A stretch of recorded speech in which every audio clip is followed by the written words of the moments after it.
The Indian Army has commenced a defense procurement process for purchasing air defense guns that can fire smart ammunition to replace the aging Swedish L-70 and Soviet-era Zu-23 M2B guns currently in use by the Indian Army.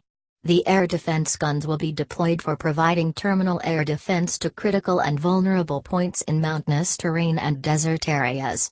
The Army intends to procure approximately 938 air defense guns along with 505,920 rounds of ammunition.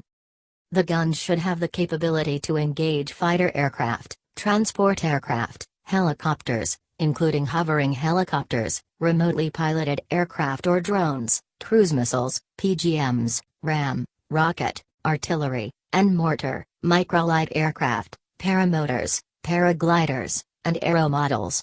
It should be capable of a minimum of 5 or more effective engagements of continuous fire without barrel change, the Indian Army tender document reads.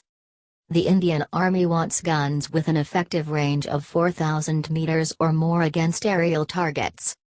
As per the tender document, the Army would accord preference to Indian defense firms that have designed and developed the gun indigenously, but will also consider procurement under the buy and make, in India, category that involves local production of a ready foreign system.